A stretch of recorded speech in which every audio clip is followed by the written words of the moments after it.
Si nous voulons bâtir l'église, si nous voulons bâtir l'église de Jésus, nous devons devenir des membres permanents.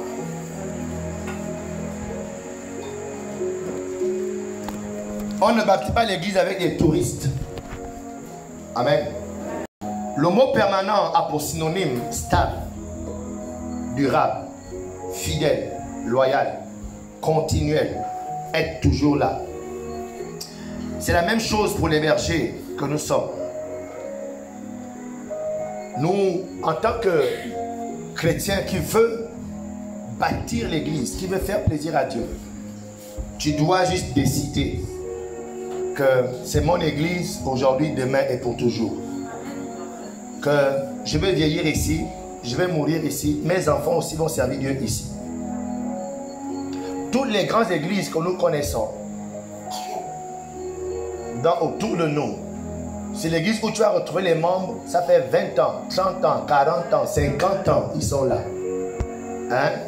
Yes, tu verras, leurs petits-fils servent le Seigneur là.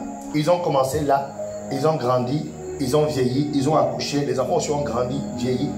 Ce sont les églises qu'on retrouve fortes et solides. Aucune église ne se bâtit avec des gens flip-flop. Alléluia.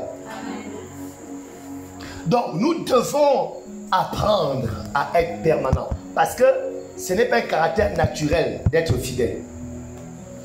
Être une personne fidèle, permanente à un endroit, ce n'est pas un caractère naturel. Il faut être éduqué à être permanent. Il faut que tu décides. Ça ne vient pas seul comme ça. C'est-à-dire, tout est bien dans cette église. Tu te sens bien. Tu vois un peu, non? Parce que tu te sens bien. Tu aimes le Seigneur. Tu vois un peu. Et là, tu es là. C'est pas ça. C'est que tu as décidé. Peu importe ce que tu vas voir. Toi, tu es là. En tout cas, à condition peut-être que la doctrine change. Que la doctrine maintenant dit on demande d'adorer Satan. Là, c'est différent. Amen. Mais tant que la doctrine, c'est la Bible. On parle de Jésus-Christ. Moi, je suis là. Ce ne sera pas toujours parfait. Ce ne sera pas toujours rose. Mais parce que moi, j'ai décidé de bâtir l'église, je vais rester là. Même si on reste à deux, moi, je ne partirai pas. Et c'est une décision que chacun doit prendre. À devenir un membre permanent de la Cité d'Excellence. Un membre permanent de l'église Foursquare Gabon. C'est une décision. Moi, aujourd'hui, je suis marié. Le fait que je sois permanent avec mon épouse. Aujourd'hui, ça fait 8 ans. C'est ça, 7 ans, 8 ans. Ça fait 8 ans qu'on est mariés. Ce n'est pas une affaire que non, je t'aime. Ce n'est pas une affaire d'amour. Ce n'est pas une affaire de sensation. Je l'aime, c'est pourquoi je suis fidèle. Non, non. Je suis avec elle fidèle parce que j'ai décidé d'être fidèle. Ce n'est pas parce que c'est la plus belle femme du monde. Ce n'est pas vrai. Ce n'est pas parce qu'elle a toutes les caractéristiques et qu'elle prépare les meilleures sauces. Ouais, mais non. Elle, quand elle passe la serpillière, ça brille. Hein? C'est pas ça. Parce que beaucoup de femmes se tuent à vouloir déployer le potentiel, à maîtriser ça, pensant que c'est celle-là qui va garder un homme fidèle.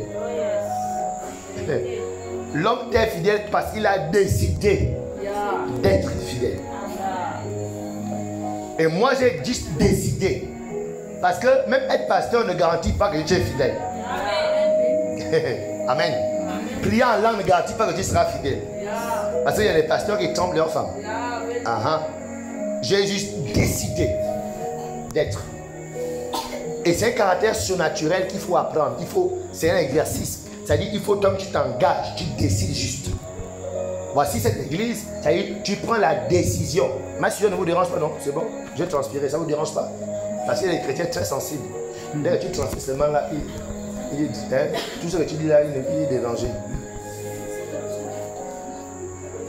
C'est bon? Alléluia. Amen. Donc dis à ton voisin, décide d'être permanent, décide juste. Ne conditionne pas ta présence dans ce lieu par le fait que la prophétesse donne toujours des bons messages, par le fait que la prophétesse prophétise toujours, par le fait que la prophétesse te fait toujours du bien, par le fait que la prophétesse est toujours douce avec toi. Non. Tu es ici parce que tu as décidé d'être ici. Amen. Que la prophétesse prêche bien ce dimanche, qu'elle ne prêche pas bien. Qu'elle t'ait prophétisé, qu'elle t'ait pas prophétisé. Tu es ici parce que tu as décidé d'être membre. Alléluia. Amen. Donc il s'en dit quoi, que plus rien ne peut te déplacer, plus rien ne peut te faire partir, sauf si la doctrine change. Sauf si maintenant, avant le culte, on vous demande maintenant d'amener chacun une bouteille de bière. Oh, c'est maintenant ici comme ça. Amen. Amen. Ou bien sûr, avant le culte, on vous demande d'abord, vous tous, de manger d'abord l'herbe avant de rentrer. Oh, ou bien avant de rentrer, tout le monde les chaussures dehors, vous rentrez pieds nus. Oh, là maintenant, la doctrine change. Là maintenant, ce sont des raisons valables pour dire, ah là, je ne me retrouve plus dans cette doctrine. Elles sont ensemble. Yeah. Wow. Et la Bible dit que lorsque Jésus partait la croix, il avait dit ceci à son papa: Père, tout ce que tu m'as donné, je n'ai perdu aucun, sauf le fils de la perdition. Ça veut dire que normalement, dans le programme de Dieu, tous ceux qui décident d'être ici pour le Seigneur doivent tous rester ici. Personne ne doit partir d'ici. Personne ne doit décider de se retirer d'ici jusqu'à ce que le Seigneur t'ait appelé. Il dit quoi? Je n'ai perdu aucun, parce que nous sommes les bergers. Elle, c'est une bergère. Et en tant que bergère, quand elle prie pour toi devant Dieu, elle te présente à Dieu. Seigneur, je te bénis pour ta fille que tu as envoyée. Je te bénis pour ta fille Ivana que tu as envoyée. Je te bénis. C'est plus. Père, je te bénis pour ta fille Marilène que tu as envoyée. Ça fait 2. Père, je te bénis pour ton fils. Moi, je t'appelle mon frère Battery. Joël. Je te bénis pour ton fils Joël que tu as envoyé dans cette bergerie. Ça fait 4. Ok. Donc là maintenant, elle doit être capable à la fin de sa vie en disant: Père, je n'ai perdu aucun que tu m'as donné, sauf le fils de la perdition. Parce que si Jésus a eu le fils de la perdition, qui suis-je? Qui es-tu pour ne pas avoir le fils de la perdition? Mais le problème est que ici, lorsqu'on parle de la perdition, une chose, c'est-à-dire c'est comme une chose périssable. Amen. Quand on dit le fils de la perdition, c'est-à-dire tu es programmé à périr.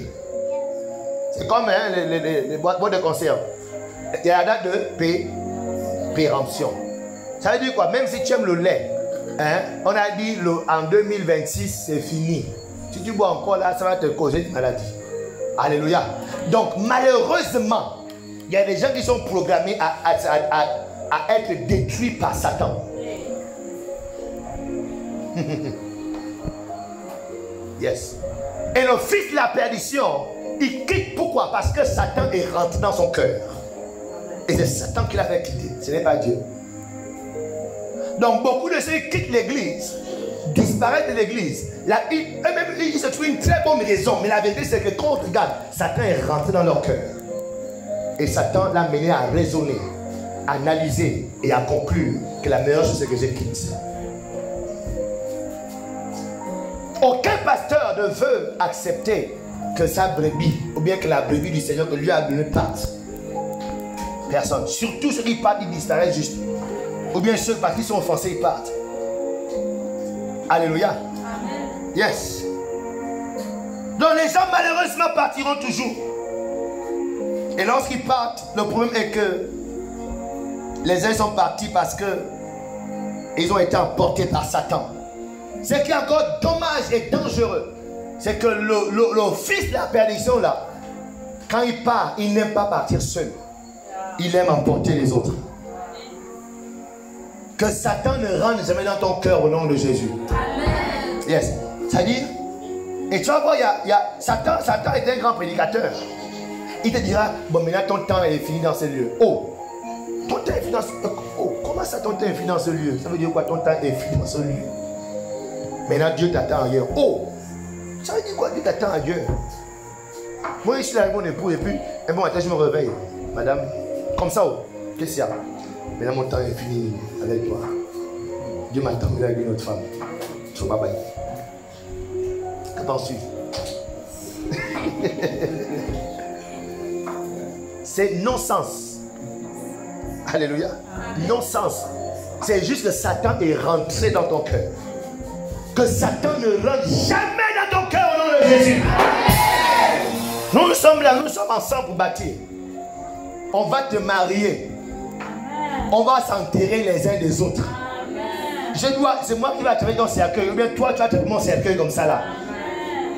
Et tu vas chanter la chorale enfant. Paradé, paradé, oh, paradé, paradé, paradé, oh, main à main. Atelier so angabolo, oh, paradis. Ça veut dire au paradis, paradis.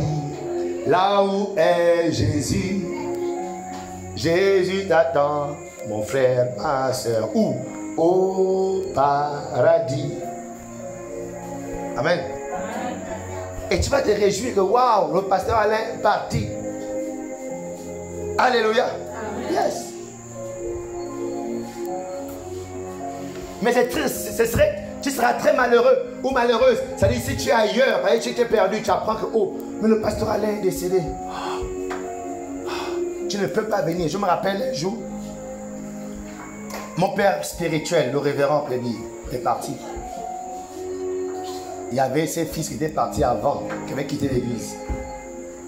Ça dit, ils sont venus à ses obsèques comme des étrangers. En fait, ils sentaient en fait que leur mal n'était pas tant au décès, mais c'est qu'ils ne pouvaient rien faire à ce décès.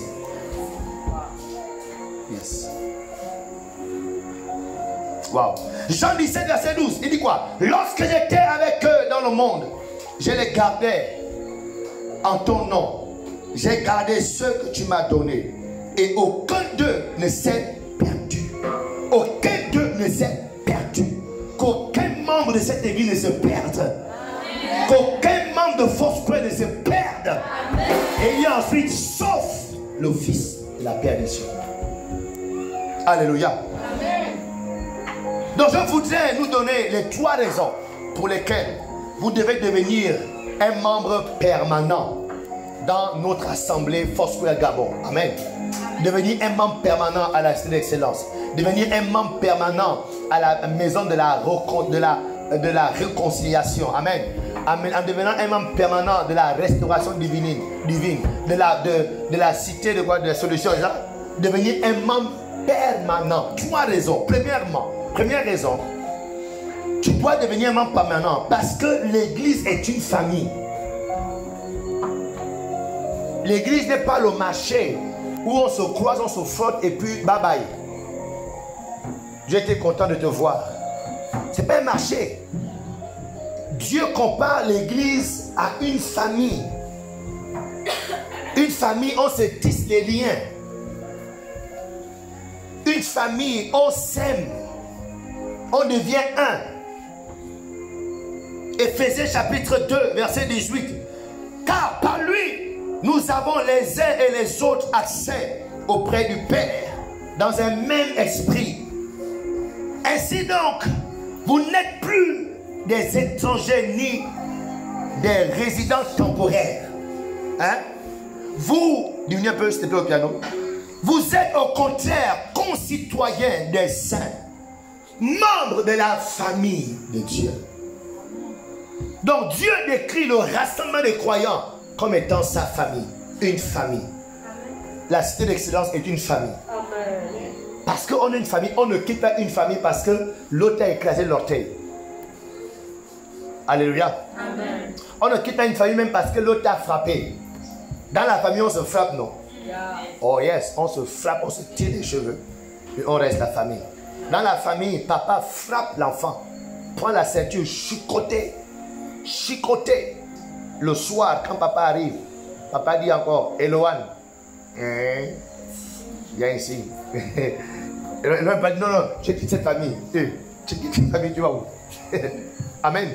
Amen. Yes, parce qu'on est une même famille. Peu importe ce qui va arriver entre nous, je n'ai pas décidé de te quitter, l'église. On a eu un différend, un malentendu, on résout. Tu te fâches, je me suis fâché. Après, on vient le soir. Bon, pardonne-moi. Ah, c'est ma femme et ses enfants. Bon, pardonne-moi. Ok, moi aussi, pardonne-moi.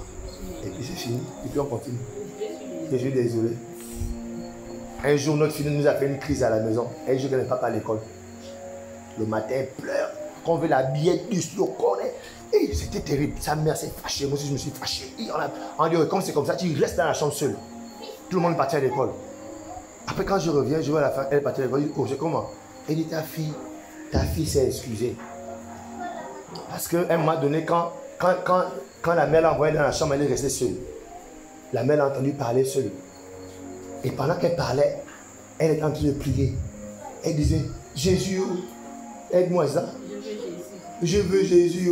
Parce que les gens là que je vois là, on dirait que là, ils vont tuer ma fille. Jésus, je peux protéger. Les êtres là, vraiment là, c'est chaud. Jésus, parce qu'elle n'a jamais vu ses parents aussi durs.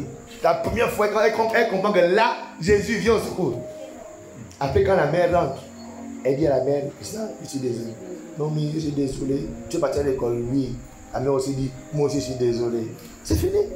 Là, il s'aime encore plus qu'avant. Là, elle tient le téléphone de sa maman, comme si elle n'avait pas de problème. Amen. Amen.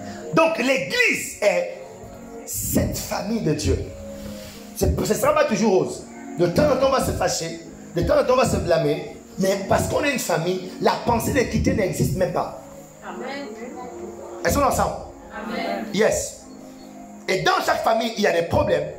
La cité d'excellence n'est pas un lieu excellent, du moins, un paradis sur terre où il n'y a que les anges. Tout n'est pas parfait. Parce que nous sommes des êtres humains. Mais si tu es bâti l'église du Seigneur, tu dois accepter que c'est ma famille. Ce ne sera pas toujours rose. Même si on met des critiques, ah, tu as vu ce que je peux, c'est que j'ai pas encore. Tu as vu, quand les boucs viendront pour essayer de critiquer, tu comprends que oui, je sais que tout n'est pas parfait. Mais c'est ma famille. Je l'accepte comme ça. Et je me sens bien comme ça dans cette famille. Je ne veux pas une autre famille. C'est la meilleure. Regardez, la cité d'excellence est pour toi la meilleure église du monde. Amen. Alléluia. Amen. Yes. C'est très important que vous puissiez avoir ça. Avoir cet état d'esprit pour être des bâtisseurs de l'église. Bâtir l'église de Dieu ne peut être possible que avec des membres ou bien par des membres dévoués et permanents. Des membres dévoués et permanents. Et pour développer un esprit permanent dans une église, vous devez accepter que votre église est donc votre famille. Dis, la cité d'excellence est ma famille. La cité d'excellence est ma famille. Dis, Foursquare est ma famille. Foursquare est ma famille. Je n'en veux pas d'autres.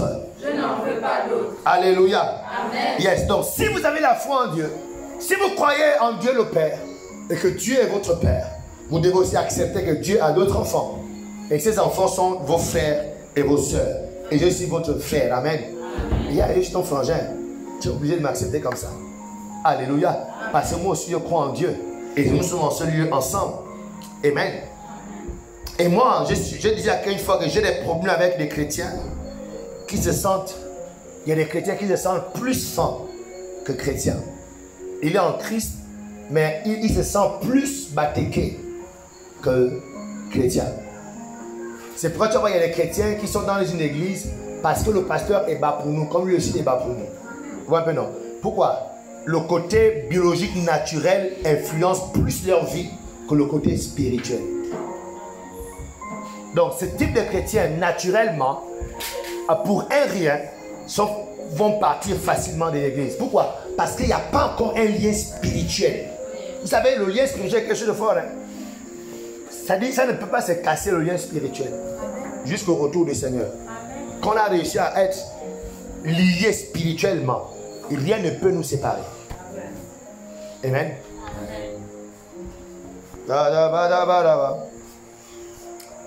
Oh yes.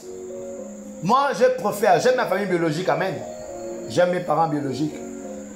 Mais je préfère mieux la famille spirituelle. Parce que la famille spirituelle, elle est éternelle. La famille biologique s'arrête sur la terre. Quand tu meurs, tout s'arrête là. Mais la famille spirituelle, elle va m'accompagner jusqu'au ciel. Yes.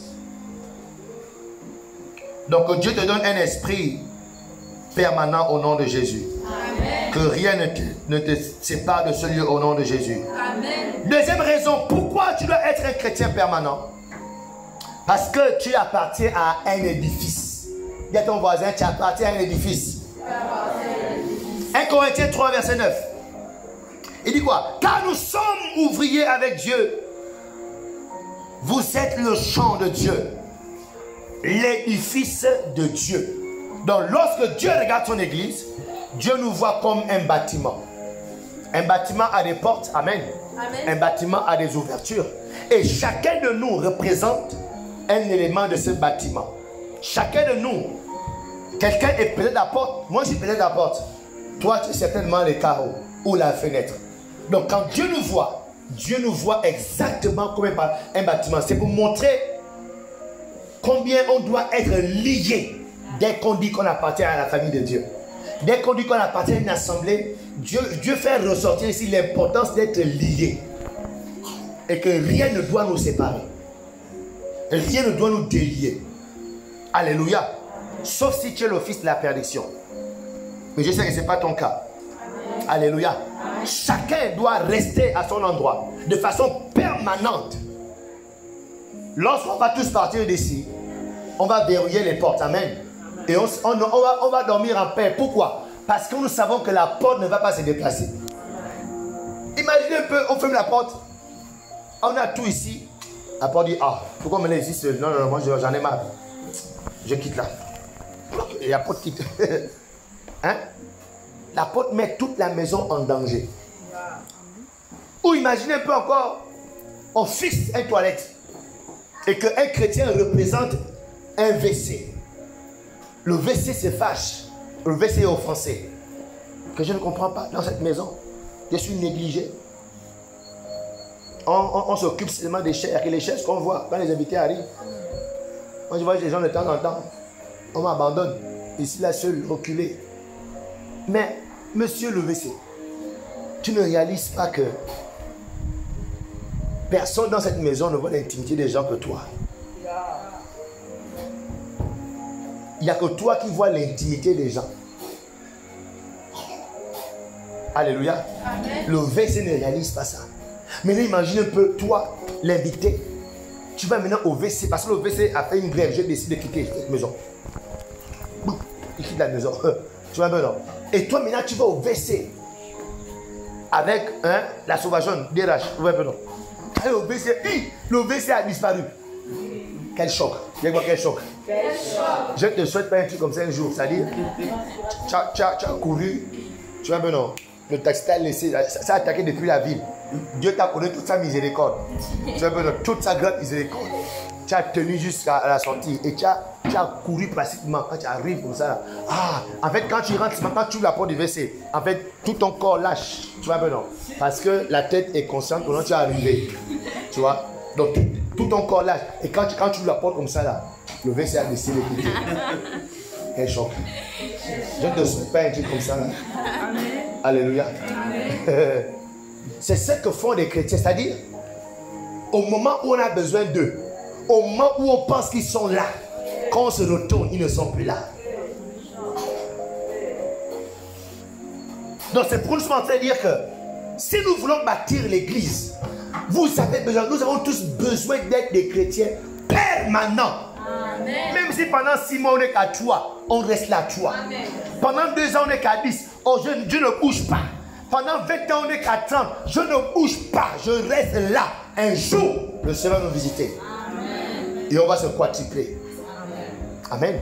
Amen. Parce que l'une des raisons pour lesquelles les gens quittent l'église, c'est-à-dire, quand ils vont dans un concert, ils rentrent dans une église, ils se rendent compte que non, l'autre église, il y a beaucoup de gens. Tu vois un peu, non? Il y a beaucoup de gens. Il y a une bonne chorale. Tu vois un peu, non? Il y a une bonne musique. Il y a une bonne ambiance. C'est plein. Il y a au moins 300 personnes, 500 personnes. Tu vois un peu? Et quand il y a un concert le samedi, ou bien à un séminaire le samedi, et dimanche, qu'il est dans son église, et trouve encore les petits bouilles là. Il se doit avec le micro qui siffle. Tu vois un peu, non? Il n'y a que 4 personnes. La 5e personne vient vers 11h. Et là, elle commence à réfléchir. Il se dit, non, est-ce que ma place est ici même? Est-ce que Dieu est ici? Donc du coup, elle a maintenant les visions. Il a maintenant les visions de l'église où elle a vu beaucoup de personnes. Elle commence à avoir les inspirations. Et là, soudainement, le Saint-Esprit parle. Et il prie. Oh Seigneur, oh Dieu parle. Tu vois quoi l'église a, oh Dieu. Et là, la voix dit non, ma fille, c'est ton temps. Moi, je t'attends dans cette église.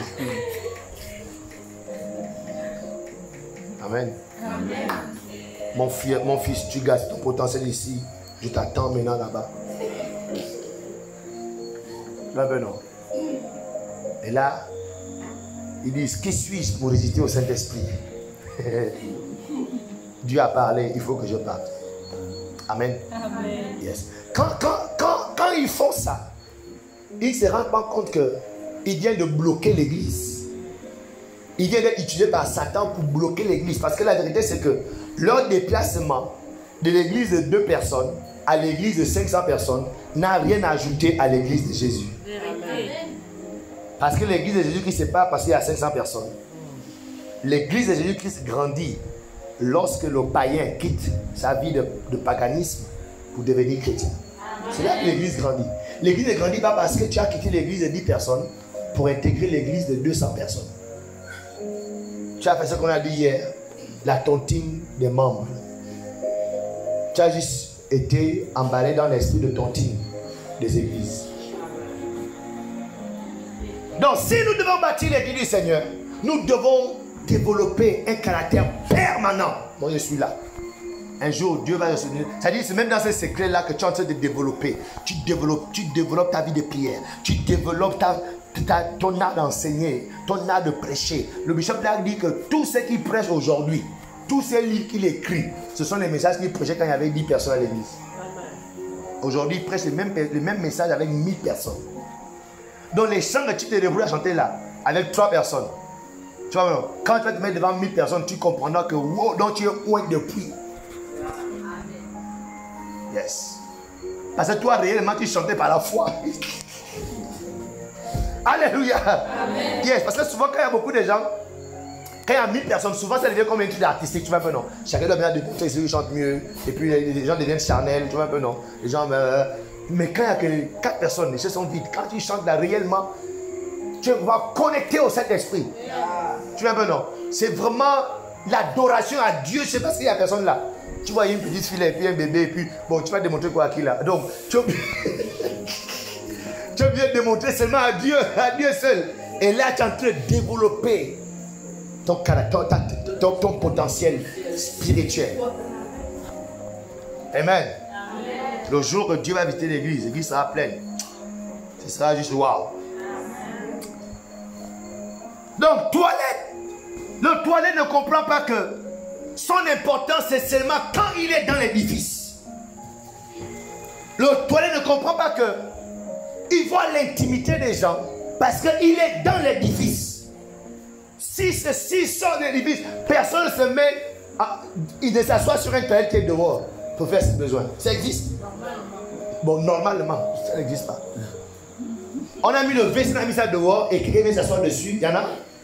C'est seulement quand tu es dans l'édifice que toilette, tu peux voir la nullité des gens. Qu'on peut te nettoyer, on peut te parfumer.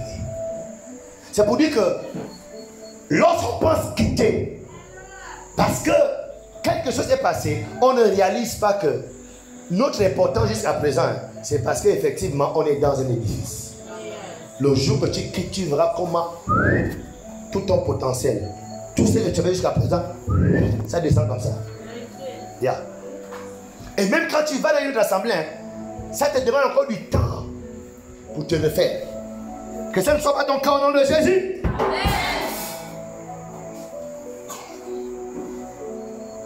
Waouh. Donc n'oublie jamais à partir de ce soir, lorsque tu quittes, lorsque tu disparais de l'église, tu viens de détruire une partie de l'église. Il est important que nous le sachions tous. Même si le pasteur ne dit rien, même si, bon, ok, elle est partie, ok, le frère est parti. Sache que tu viens de détruire une partie de l'église. Sache-le. Ça va être clair dans ton cœur. Lorsque le diable veut détruire l'église, sache que le diable inspire les gens à quitter l'église. Sache-le. Sache-le.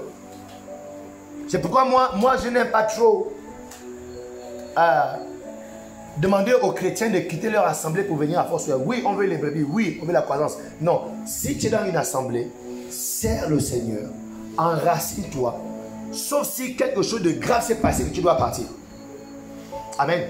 Si rien ne s'est passé, je ne veux pas. Je ne veux pas prendre les brebis d'une église. Parce que là, sinon, je refuse d'être un pasteur qui est dans la tontine des membres. J'ai été oint pour gagner les perdus. Pas pour gagner les sauvés. Alléluia. Bien. Donc quand je prends les gens à l'entretien, tu vois que l'église, ah bon? Qu'est-ce qui se passe? Tu veux quoi ici? Oh non, regarde, je te conseille. C'est très grave de faire des... Moi, tous ceux que je reçois en entretien, je dis c'est très grave d'être un chrétien d'église en église. Je te conseille de t'enraciner dans ton église. S'il n'y a eu aucun problème avec ton pasteur, pourquoi tu quittes? Rien ne s'est passé, pourquoi tu pars? Qu'est-ce qui ne va pas?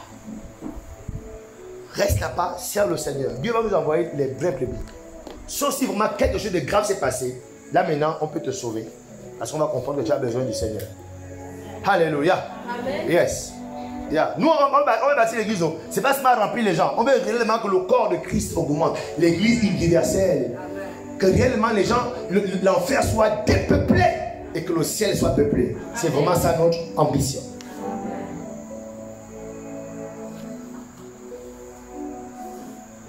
Donc demande à ton voisin, est-ce que tu es un destructeur de l'église ou un bâtisseur de l'église? Oh, mais dis ça bien. Est-ce que tu es un destructeur de l'église ou un bâtisseur de l'église? Alléluia. Amen. Parce que quand tu pars, tu détruis l'église. Mais dis à ton voisin, combien d'églises as-tu déjà détruit depuis que tu es en Christ? Répands-toi ce soir. Si tu ne peux plus repartir et que tu es là, je t'en supplie, que ça soit là ton point de chute. Amen. Yes, que ça soit ton point de chute, que plus jamais tu n'aies à partir. Ton point de chute. Et si tu es mal parti là-bas, retourne demander pardon. Fais ce que tu as fait. Et pourquoi te libères tranquillement, tu sers le Seigneur normalement. Parce qu'on ne gaspille pas l'église du Seigneur. Même si je ne suis pas pasteur de cette assemblée X, mais c'est ça l'église du Seigneur, c'est tout ça là, tous ces regroupements là qui forment l'église de Jésus. Amen. Alléluia. Amen. Yes. Waouh. Merci Saint-Esprit. 1 Corinthiens 3:17, il dit ceci. Si quelqu'un détruit le temple de Dieu, Dieu le détruira. Si quelqu'un détruit le temple de Dieu, Dieu le détruira. J'ai juste envie de prier là, mais c'est demain qu'on doit prier. J'ai juste envie de prier, je sens la présence de Dieu. Et il est à 20h dans 5 minutes. Non, j'ai beaucoup de choses à dire. Hein. Accordez-moi 30 minutes de plus. Et quand vous allez sortir là, vous allez trouver un taxi gratuit qui va vous amener. Dis Amen, dis Amen. Amen. Homme de peu de foi, jusqu'à quand serai-je avec vous? Wow. Dis, si tu détruis l'église, Dieu va te détruire. Donc comprends-le, avant de poser l'action là, sache que l'église appartient à Jésus. L'église, ce ne sont pas les assemblées. Même si tu quittes ici pour rentrer là-bas, l'église, tu viens de poser une action qui va déranger l'église de Jésus. Même si le pasteur de l'autre côté est content de te recevoir, tu dois comprendre que tu viens de déranger l'église du Seigneur. Parce que malheureusement, beaucoup de pasteurs brillent et sont pressés de recevoir les brebis d'autres églises. Il y a des pasteurs évangélistes des églises. Yes. Facilement, ils vendent aux chrétiens d'autres églises. Combien de fois, eux, s'ils viennent, leur vie va changer dans leur église. Et quand ils vont recevoir ces chrétiens, ça dit c'est sans état d'âme. Ils vont t'accueillir et ils vont dire ma fille, bienvenue. Ma fille, bienvenue. Ce sont les pasteurs qui ne veulent pas souffrir.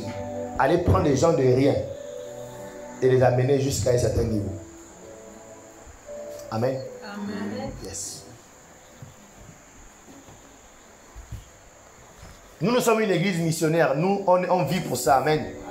Nous, on aime la saleté des brebis. Amen. Amen. On aime la mauvaise odeur des brebis. Amen. Amen. Nous, on vit pour ça. Nous sommes des missionnaires. Dis à ton voisin, tu es missionnaire. Si tu es Foursquare, tu es missionnaire. Alléluia. Yes. Thank you, Jesus. Wow. Juge chapitre 16. Juge 16, pardon.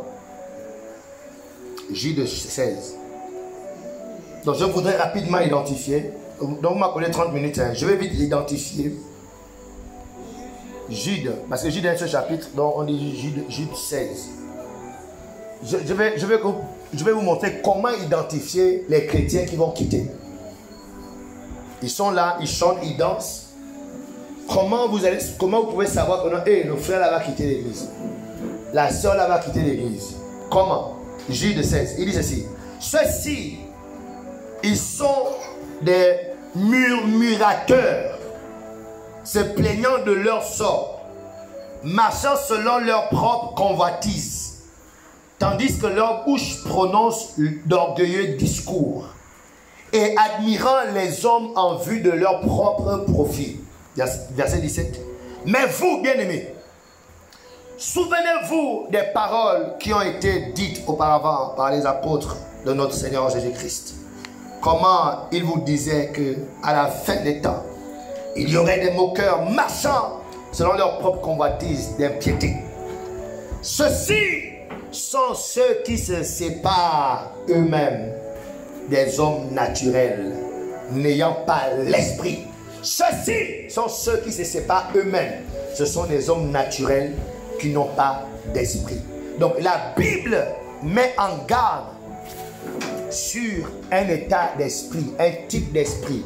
L'esprit qui amène les gens à quitter. L'esprit qui amène les gens à quitter l'assemblée. L'esprit qui rentre dans le corps des gens et les amène à quitter l'église. Les amène à ne plus être membres de l'église. Donc vous devez savoir comment identifier lorsque un frère, une soeur va quitter bientôt l'église, cette église.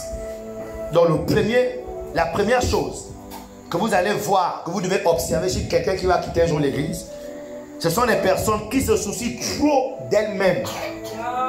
Les personnes qui se soucient trop d'elles-mêmes. Qui se soucient trop de leurs problèmes, de leur vie. Yes. Ça dit quand quelqu'un tout le temps se soucie de ses problèmes, de sa vie, c'est un signe fort que cette personne-là, à tout moment, va quitter. Amen. Amen. Yes. Oh non, j'ai trop de problèmes. Oh non, ma vie. Oh non, c'est compliqué. Oh non, je ne comprends pas. Oh non, vraiment, j'ai prié, mais rien ne marche. Oh non, la maladie là, depuis là, vraiment, je priais. Ah, femme de Dieu, vraiment, on a prié. Ah, quand tu vois, moi, quand je vois déjà ça, je ne peux pas dire, hey, bientôt, lui, là va partir. Yeah. Bientôt, ça va partir. Là, c'est la Bible. Hein? Donc, quand c'est comme ça, là, je suis en train de réfléchir à comment te remplacer si tu étais un responsable. Yes. Je m'organise déjà. Donc, en tant que chrétien, vous devez comprendre que vous devez apprendre à détecter vous-même vos émotions, vos humeurs. Quand vous sentez déjà en train de vouloir trop vous occuper un peu de vous-même. Bon là, il faut que je m'occupe un peu de ma vie aussi. Jean Jésus, telle chose, pardon, bon Jésus, ma vie, hein, Jésus. Laisse-moi aussi m'occuper un peu de ma vie. C'est ta vie, tu es sûr. Tu es sûr, c'est ta vie. Alléluia. Amen. Au verset 12, dans la verset parole de vie, il dit ceci, verset 12. Oui, ce sont eux qui mettent en danger les repas que vous prenez entre chrétiens. Là, ils mangent et ils boivent en abondance, sans aucune honte, et ne pensent qu'à eux. Les chrétiens qui ne pensent qu'à eux sont des dangers, sont des personnes qui vont quitter un jour. Alléluia. Elles ne se soucient pas des autres. Elles ne comprennent pas que les autres aussi ont des problèmes. Elles ne comprennent pas que les autres aussi traversent des situations. Que malgré leur situation, les autres font quand même les efforts d'être là. Quand tu les vois, comprends que l'un, celle-là, elle va partir à tout moment. C'est une question de temps. Sauf si elle change. Sauf si il change. Alléluia. Yes. Yes. Donc lorsque tu es responsable d'un comité, lorsque tu es responsable d'une église, lorsque tu es responsable, on t'a mis responsable à un endroit, tu dois comprendre qu'on t'a mis à la charge des gens. Tu ne peux pas être là et tu ne t'inquiètes pas de comment vont les 3 personnes qu'on t'a confiées. Mais tu es tellement concentré sur ta vie, tes problèmes, tes études, ton travail. Pour ceux qui ont des enfants, oh non, mes enfants aussi. Oh non, ma famille aussi. Ah non. Mais oui, ta famille, oui, ton travail, oui, tes enfants. Mais qu'en est-il de 3 personnes sur lesquelles on t'a établi? Que fais-tu de ces personnes? Est-ce qu'on est ensemble? Que fais-tu de cette cellule qu'on t'a confiée? Que fais-tu? Combien de temps tu consacres de réflexion, comme tu fais pour ta maison, comme tu fais pour tes enfants, comme tu fais pour ton travail, l'énergie que tu déploies là, la concentration que tu déploies pour pouvoir réussir ta vie? Est-ce que tu fais la même chose avec les 3 personnes qu'on t'a confiées?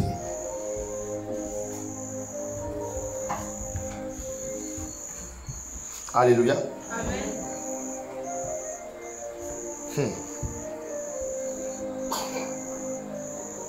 Donc ces personnes, ce qui les intéresse, c'est leur relation avec le Seigneur. Eux, ils prient chaque jour, ils savent lire leur Bible, que les autres sachent ou pas, beaucoup, je m'en fous. Que les autres sachent prier ou pas, que les autres sachent gêner ou pas, que les autres viennent à l'église ou pas, que les autres soient sauvés ou pas, que les autres soient heureux aussi ou pas. Ça ne les intéresse pas, ou bien ça les intéresse très peu. Donc, lorsque on a des personnes comme ça à l'église et qui insistent avec ça, ce sont des personnes à coup sûr, à un moment qui vont quitter l'église. C'est pas moi, c'est David dit. Elles se séparent elles-mêmes. Eux-mêmes se séparent. Pourquoi? Parce qu'ils doivent s'occuper d'eux-mêmes. Parce qu'en tant que leader, toi aussi tu as voulu insister que non, mais où sont les gens? Où? Elle m'a dit, bon, tu vas dire, écoute, prends tes choses, prends tes affaires, moi je m'occupe de mes choses. Donc si vous êtes responsable dans cette église, avec ce genre d'attitude, tu dois changer. Dis à ton voisin, change. Dis-lui que je sais que c'est toi. Je sais que c'est toi. Change. S'il te plaît. Regarde-nous aussi un peu, regarde-nous aussi. Dis-lui ça, regarde-nous aussi un peu. Ézéchiel 34, verset 2. Dans la version française courant, il dit ceci. Toi, l'homme, prononce des menaces contre les dirigeants du peuple d'Israël. Révèle-leur ce que je déclare. Moi, le Seigneur Dieu. Le malheur est sur vous, berger d'Israël. Un berger était responsable. Amen. Le malheur est sur vous. Vous ne prenez soin que de vous-même. Vous ne prenez soin que de vous-même. N'est-ce pas du troupeau que les bergers doivent prendre soin?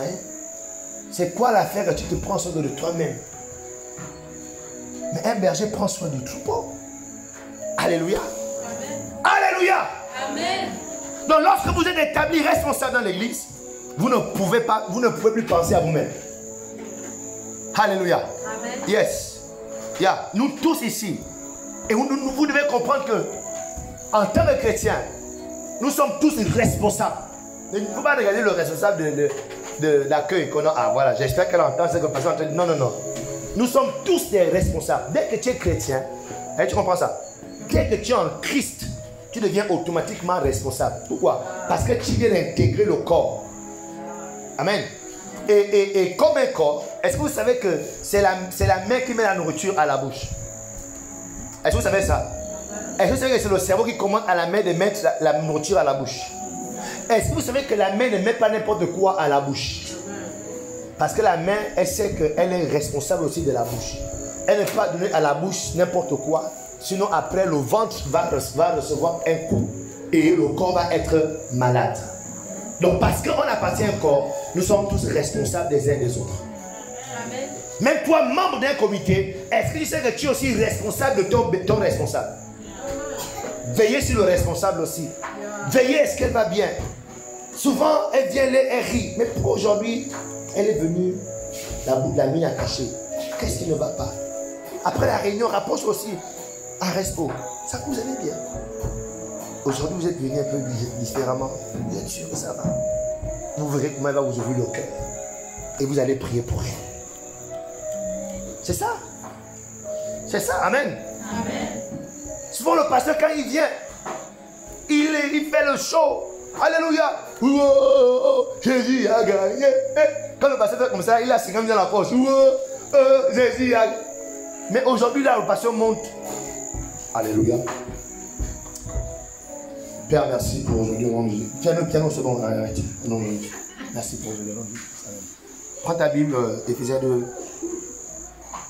Tu comprends? Ah non, ça, c'est pas mon daddy. Non, quelque chose ne va pas. Qu'est-ce qui ne va pas? Apprends le cul. Rapproche-toi. Elle dit, ça va. Attends d'abord, je sais que tu as le bissap. Prends d'abord le bissap. Non, ça va? Oh, parce que quand même, je ne t'ai pas reconnu. Je vais te voir mon cœur. Ah. Ma femme a attaqué à la maison.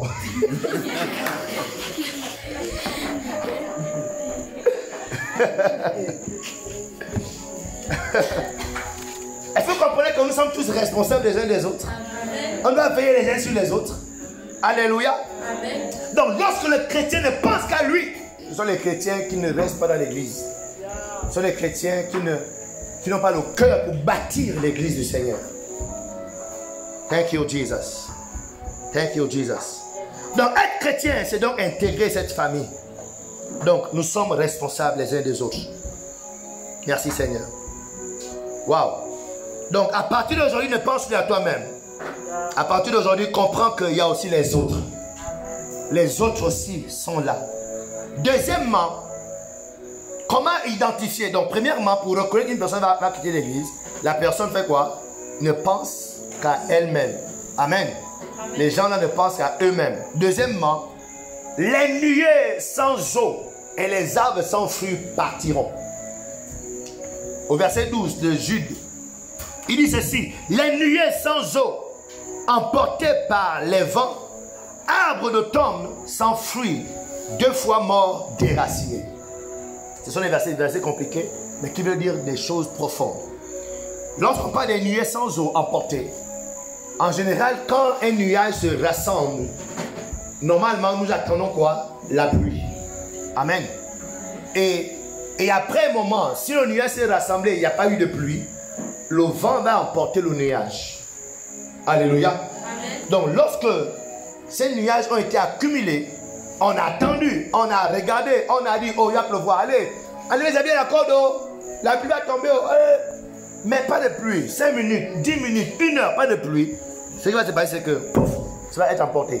Et là, ça fait référence aux chrétiens sans profondeur. Les chrétiens vides. Ils sont juste là d'apparence. Ils connaissent beaucoup de choses de l'église, mais sans profondeur. Ils sont vides à l'intérieur. Aucune communion avec Dieu. Ils connaissent beaucoup de choses sur l'église, sur la Bible. Ils ont un langage, un jargon chrétien, mais vide. Quand il y a l'église des chrétiens vides, ce sont des potentiels partants. Des chrétiens qui n'ont aucune communion avec la parole de Dieu. Aucune communion avec le Saint-Esprit. Ils sont là, ils savent chanter, sauter, ils savent faire l'ambiance. Mais quand il n'y a pas la profondeur, là, ils sont vides. Ce sont les partants. C'est une question de temps. Parce que le vent va souffler et ils vont être emportés par le vent. Alléluia. Amen. Yes, assurément, ces personnes-là, ce sont ces personnes-là qui contribuent à détruire l'église. Ce sont ces personnes-là qui facilement vont se mettre à critiquer. Yes, ce sont ces personnes-là qui vont se mettre à murmurer. Ils vont critiquer pourquoi il y a tant de programmes, pourquoi il y a tant de veillées de prière, pourquoi le séminaire, pourquoi on doit jeûner. Oh, quand tu es chrétien, comment tu poses la question pourquoi on doit jeûner? Ne sais-tu pas que la Bible dit que l'homme ne vivra pas de pain seulement? Ne sais-tu pas que la Bible dit qu'il y a des démons qui ne passent que par le jeûne? Amen. Donc, mais quand on dit jeûnons, le chrétien normal doit être content que cette église est vraiment spirituelle. Mais toi, quand tu boudes le colon, jeûne comment? Jeûnons, tu boudes. Pourquoi? Tu boudes, c'est que parce qu'en fait, tu es vide. Tu es sans profondeur. C'est pourquoi tu boudes les choses spirituelles. Tu boudes qu'on ait la veille de prière. Tu boudes qu'on ait une retraite où on passe 8 heures de temps autour de la parole de Dieu. Yeah, tu boudes ça parce que tu es vide. Mais normalement, ceux qui ont l'esprit, la Bible dit que quand Élisabeth, Marie est arrivée chez Élisabeth, pam, il y a eu une réaction. Parce que l'esprit, il y a eu une communication. Donc les gens qui ont le truc là, il y a des problèmes qu'on annonce, ils sont excités. Et ils sont excités. Yes. Moi souvent, quand je vois les spots où on annonce qu'il y aura bientôt l'apôtre Bazabois fait une conférence, ou bien un père arrive faire une conférence, je suis excité. Parce que je sens que là, je vais être nourri pendant au moins 3-4 jours. Ça m'excite, je suis content. Parce que la profondeur appelle la profondeur. Donc toi, le pasteur, quand tu veux présenter la profondeur aux gens qui sont vides, ils vont te combattre, ils vont te critiquer, ils vont te détruire. Yes. Donc les chrétiens qui sont vides sont les potentiels partants. C'est pourquoi tu dois te battre si tu veux bâtir l'église, tu dois te battre à aller en profondeur. Ne sois pas un chrétien superficiel. Lis la Bible, médite la Bible, cherche Dieu de tout ton cœur, médite la Bible, lis la Bible, aie une communion avec Dieu, creuse. Alors c'est en creusant que tu es sûr que tu seras un instrument que Dieu va utiliser pour bâtir son église. Mais si tu es vide, c'est une question de temps. L'ambiance va s'arrêter. Les agapés vont s'arrêter. Le garçon là va quitter l'église, va quitter. Il ne sera plus l'église. Ou le garçon là va coucher avec ta meilleure copine de l'église. Makasito lekeroska. Et là tu seras choqué. Et puis comme tu es vide, tu vas quitter l'église. Tu vas quitter l'église pas pour les choses profondes, mais pour les choses de la terre.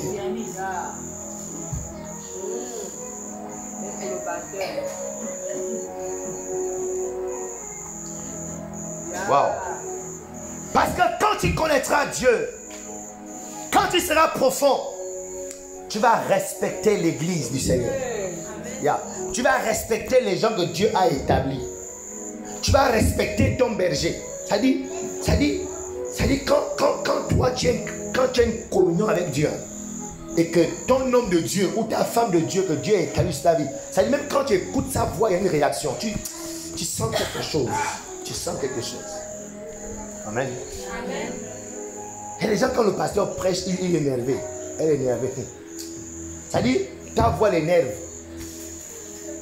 Il va revenir parler nos choses. Il me reste 15 minutes. Alléluia. Amen. Donc je disais, de façon pratique, comment bâtir l'église? Pour bâtir l'église, deviens un membre permanent. Donc, autrement dit, ne sois pas du groupe des membres qui quittent l'église. Et là, ils sont en train de t'expliquer, de démontrer quels sont les signes qui montrent qu'un chrétien va quitter l'église. Et le signe que je dis, il dit, c'est quand le chrétien est vide. C'est quand la dernière fois que tu es assis à la maison, tu as ouvert la Bible et tu as lu la Bible, toi-même seul dans ta chambre. C'est quand la dernière fois que tu as décidé de jeûner que non, cette semaine je suis en jeûne, moi-même j'ai besoin du Seigneur, je cherche la face de Dieu, tu jeûnes seul. Est-ce que le jour tu as décidé de faire une veille de prière seul dans la chambre, toi et Dieu enfermés? Kamana. Pendant 3 heures de temps seul, 4 heures seul, 6 heures seul, 8 heures seul, 10 heures de temps seul. Est-ce que tu as fait ça? Si tu ne fais pas, si tu fais des choses comme ça là, le jour où on va te dire non, faisons ça à l'église, oh, ça va t'énerver. Moi, si on me dit on fait 7 heures de prière, c'est tout que j'aime. 24 heures de prière, c'est tout que j'aime. Non-stop, pendant 24 heures, quand tu es un peu fait, tu manges le biscuit, tu fais un peu de l'eau, tu reviens, 10 heures de temps.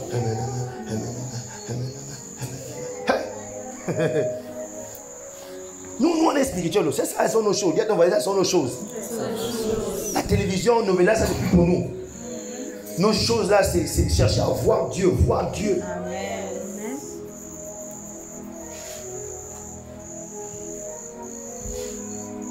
Donc, si tu veux être un chrétien permanent, tu dois te battre à être un chrétien profond. Alléluia. Amen. Donc, nous sommes en train de dire, nous sommes en train de voir comment reconnaître les chrétiens qui quittent les assemblées sans aucune raison doctrinale. Petit B, ce sont des chrétiens qui sont des arbres sans fruits. Premièrement, ce sont des nuages sans pluie. C'est ça, non? Petit A. Petit B, ce sont des arbres sans fruits. Job 12, il dit quoi? Les nuées sans eau, emportés par les vents, arbres d'automne sans fruits. Au quoi? Au foie mort déraciné. Donc, lorsque tu es déjà un arbre, normalement, on attend de toi, on espère de toi le fruit. On a planté l'avocatier au charbonnage. Tout le temps, je vais regarder. Mais toi, tu es déjà grand. Tu attends quoi pour nous envoyer les fruits? Donc, quand tu es petit, personne ne va te demander de toi un fruit. Mais dès que tu es déjà un arbre, dès que tu es déjà en Christ, on espère de toi quelque chose. Et quand tu es un arbre et que tu ne produis pas de fruits, elle dit quoi? Que tu seras emporté par l'automne. Donc des personnes qui sont à l'église et paraissent déjà matures, mais ne produisent aucun fruit, sont des potentiels partants. Quand tu parais mature, quand tu pries, tu fermes les yeux, tu fais comme ça là, et puis on te voit bien. Pour nous, quand on regarde, ah, voici une soeur mature, voici un frère mature. Mais il n'y a aucun fruit de ta chrétienté. Nous, on sait que quand tu dures comme ça là, toi tu es partant. Parce que les gens qui portent du fruit, en général, ne quittent pas l'église. Yeah. Les gens qui ne portent pas de fruits, à un moment donné, c'est le principe du verset 1. Il dit quoi? Les arbres d'automne sans fruits, 2 fois morts, déracinés. C'est pourquoi tu dois te battre à travailler à porter du fruit dans l'église. Tu vas te battre à travailler à mener les gens à Christ. Alléluia. Tu verras que ta chrétienté dans cette église ne sera pas ennuyeuse. Il y aura quelque chose qui va te maintenir là. Le plaisir de voir tes enfants spirituels grandir. Ça fait du bien à ton âme. Et ça fortifie ta foi. Alléluia. Écoutez, qui va produire d'autres chrétiens si ce n'est que nous-mêmes? Il n'y a que nous qui sommes appelés à le faire. C'est nous qui sommes appelés à nous reproduire. C'est nous qui devons amener chaque culte, chaque semaine les gens à Christ. Mais quand pendant longtemps tu ne le fais pas, la Bible est en train de dire que tu es un partant. Donc si tu dois bâtir l'église du Seigneur, alléluia, amen, tu dois te battre à porter du fruit. On dit que le message, ce n'est pas pour cette église, c'est pour une autre église. J'ai l'impression que le message, ce n'est pas pour vous. Hein? Ou bien, c'est pour une autre église. J'amène ça ailleurs. Qui sent qu'il est béni par ce message? Je sais que tout le monde lève souvent la main en général. Je disais de façon pratique, ce n'est pas en haut, pratique. Comment on bâtit l'église. Troisièmement, les personnes qui se plaignent beaucoup vont partir. Ce sont des gens qui murmurent. Job 16. Jude 16. Se plaindre, c'est exprimer son mécontentement. Et Jude 16 dit ceci. Ce sont des gens qui murmurent, qui se plaignent de leur sort. Donc lorsque vous entendez une personne se plaindre de la décision du leader, tout le temps elle se plaint. Tout le temps il se plaint. Pourquoi? C'est-à-dire elle a toujours à redire. C'est un chrétien qui va partir bientôt. Est-ce que les chrétiens, est-ce que la cité d'excellence est là? Est-ce que vous comprenez?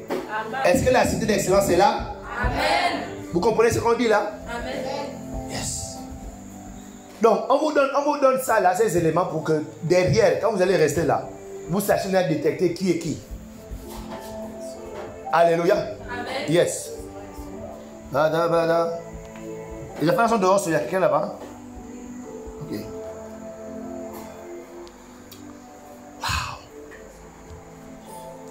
Donc les responsables doivent surveiller les membres du comité. Les membres doivent se surveiller eux-mêmes. Quand quelqu'un se plaint trop, il est un danger pour l'église. Il est quelqu'un qui va partir très bientôt. Ce que vous devez faire, lorsque quelque chose ne va pas, lorsqu'il y a quelque chose à redire, ne critiquez pas, ne murmurez pas, intercédez. Intercédez pour le leader, intercédez pour le responsable. Au lieu d'entretenir un environnement de critiqueurs ou de congosseuses. Mais intercédez, priez pour l'église. Regardez les défis de l'église et intercédez. Mettez-vous ensemble, priez pour l'église. Sans état d'âme, avec le Saint-Esprit. Vous serez surpris de ce que Dieu va faire de cette décision. Amen. Amen. Wow. Merci Seigneur. Comment être un membre permanent? Je voudrais rapidement vous montrer qu'est-ce qui amène les gens à quitter l'église.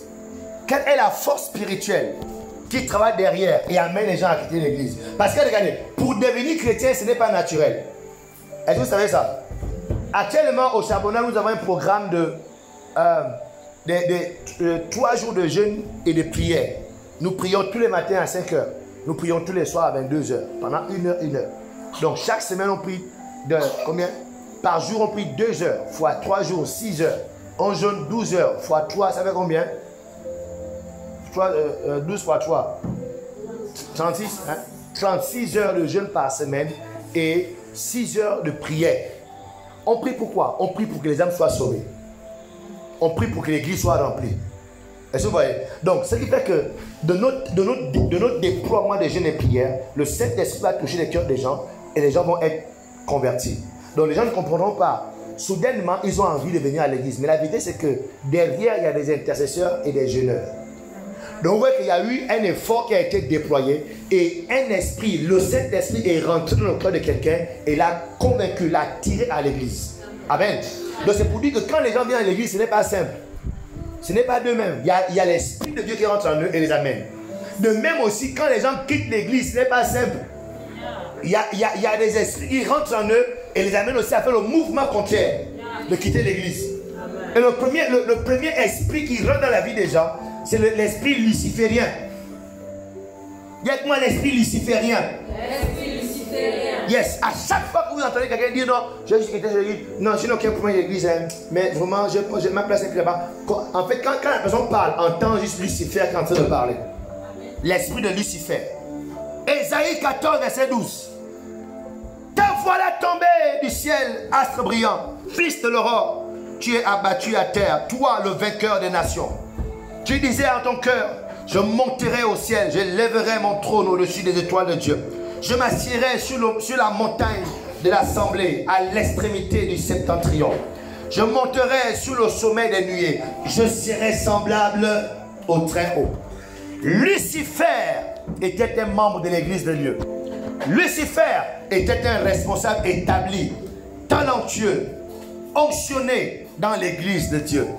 Lucifer, à un moment donné, a décidé, quelque chose est rentré en lui, il a décidé de faire ce que le leader n'avait pas décidé pour lui. Il a eu l'opinion contraire du leader. Il est tellement convaincu que c'est le temps pour lui de s'élever. La Bible déclare qu'il a réussi à convaincre, à corrompre un tiers des membres de l'église de Dieu. Aujourd'hui, la place de Lucifer est absente. Il n'est pas là. Sa place est vide. Pourquoi? Il a quitté. Il s'est détourné. Il est parti. Même s'il a été chassé. Amen. L'esprit de Lucifer, c'est l'esprit qui rentre dans la vie des citoyens chrétiens et les amène à faire la même chose que Lucifer, à laisser leur place, à laisser leur rôle dans l'église, à laisser ce pourquoi ils ont établi, à partir. Il a quitté l'église. Aujourd'hui, il inspire beaucoup de chrétiens à faire la même chose. Que Satan ne t'inspire jamais au nom de Jésus. Amen. Yes. Beaucoup quittent leur assemblée sans raison valable. Eux-mêmes après ils ne comprennent pas pourquoi ils sont partis. Parce que Lucifer, l'esprit luciférien, est rentré en eux et les a menés à partir dans le but de déstabiliser l'église de Dieu. Alléluia. Amen. Yes. Donc, en tant que chrétiens, nous qui voulons bâtir l'église, nous devons soupirer à un grand esprit de loyauté. Et je déclare que l'esprit de loyauté rentre dans ton cœur au nom de Jésus. L'esprit de loyauté rentre dans ton esprit au nom de Jésus. Et t'égale permanent dans la maison de Dieu au nom de Jésus. Et t'égale permanent à la cité d'excellence au nom de Jésus. T'égale permanent à l'église Foursquare Gabon au nom de Jésus. Le deuxième esprit qui rentre dans la vie des gens, et c'est l'esprit d'indépendance. On a vu ça hier. Ce comportement d'indépendance. Les gens qui ont en eux l'esprit d'indépendance, ces gens ont du mal à se faire diriger. Ils n'aiment pas qu'on leur dit quoi faire. Ils ont ce mal. Ils veulent être leur propre maître. Ils veulent faire les choses qu'ils ont décidées. Et lorsqu'une autorité est établie dans leur vue, sur leur vie, ils sont dérangés. Ils n'aiment pas qu'on leur dit viens, va, fais. Ils n'aiment pas ça. Ils aiment être leur propre chef. C'est l'esprit d'indépendance qui rentre en eux. Donc pour éviter dans Matthieu chapitre 9, verset 35, pour éviter que l'esprit d'indépendance entre en toi, tu as besoin de prier que le Seigneur te donne un grand esprit d'humilité. Yes, un grand esprit d'humilité. Matthieu 9, 35. Alors il s'assit, appela les 12 et leur dit, si quelqu'un veut être le premier, il sera le dernier de tous et serviteur de tous. Jésus s'assit, appela les 12 et leur dit, si quelqu'un désire occuper la première place, qu'il prenne le dernier et se fasse le serviteur de tous. Donc ici, nous nous laissons diriger les uns des autres. Parce que dans la loi du royaume, être un serviteur n'est pas un problème. Être sous quelqu'un n'est pas un problème. Alléluia. Yes. Mais il y a des gens, dès qu'ils ont un responsable, ça les dérange. Ce sont des personnes qui vont partir parce qu'ils ont un esprit d'indépendance en eux. Et c'est l'esprit-là qui les amène à partir. Écoutez-moi les amis, ce soir, nous sommes en train de terminer. Satan veut vous utiliser pour détruire l'église. Satan veut utiliser votre corps, vos pensées, vos réactions, votre éducation pour détruire la maison de Dieu. Vous devez refuser Satan. Vous devez refuser Lucifer. Et pour ça, vous avez besoin d'accepter d'être un chrétien permanent dans la maison de Dieu. Si tu es permanent dans la maison de Dieu, tu verras que tu vas refuser que le diable t'influence par ses pensées, t'influence par ses suggestions. Dans le psaume 92, verset 13, la Bible déclare que les justes croissent comme le palmier. Ils s'élèvent comme le cèdre du Liban. Plantés dans la maison de l'Éternel, c'est-à-dire permanents dans la maison de Dieu. Ils prospèrent dans les parvis de notre Dieu. Ils portent encore des fruits dans la vieillesse. Ils sont pleins de sève et verdoyants. Je suis en train de déclarer sur toi. Est-ce que tu peux te mettre debout? Je suis en train de déclarer au nom de Jésus-Christ de Nazareth. Selon cette écriture, tu ne connaîtras plus la régression. Parce que tu prends la décision d'être un chrétien permanent, un chrétien planté dans la maison de Dieu. Je déclare que ta vie va toujours avancer. Plus jamais tu vas reculer au nom de Jésus. Plus jamais tu vas régresser au nom de Jésus. Alors que tu es planté dans la maison de Dieu, tout ce que tu vas commencer, je déclare que tu vas le terminer au nom de Jésus. Je prophétise que tes entreprises vont produire de bons fruits. Tes entreprises vont prospérer au nom de Jésus. Parce que tu seras désormais planté dans la maison de Dieu. Tout ce qui te concerne va marcher au nom de Jésus. J'annonce la fin du cycle du malheur dans ta vie au nom de Jésus-Christ de Nazareth. Je déclare que le mariage est à ta porte au nom de Jésus. La prospérité financière est à ta porte au nom de Jésus. Je déclare que ta bénédiction commence aujourd'hui. Ta délivrance commence aujourd'hui. Parce que tu es planté dans la maison de Dieu.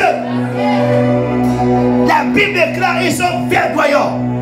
Ceux qui sont plantés dans la maison de l'Éternel, ils croissent comme des palmiers. Ils sont verdoyants. Leur vie ne meurt pas.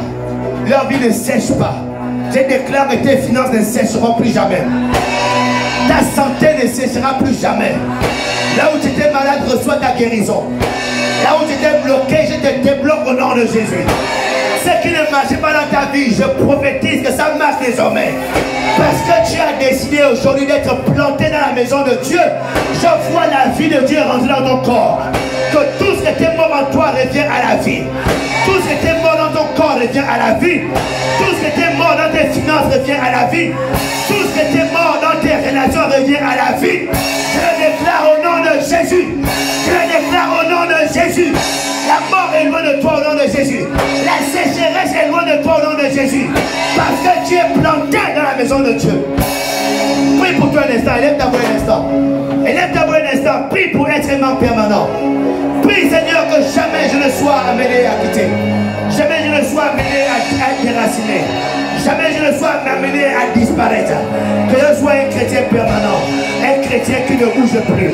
Un chrétien qui ne part plus. Un chrétien qui est planté dans ta maison et qui grandit en ce lieu. Et qui porte beaucoup de fruits. Au nom puissant de Jésus-Christ de Nazareth. Élève ta voix. Les Qatar, les Cascadiate, les Kedescadiate, les Qatar, les Kedeoscadiate, les Panesore, les Kedeoscadiate, les Capiendero Coreke, les Pariante, les Kedeko, Macascadiate, les Kede, Macatar, les Canayaba, les Cascadiata, que a quitté hier.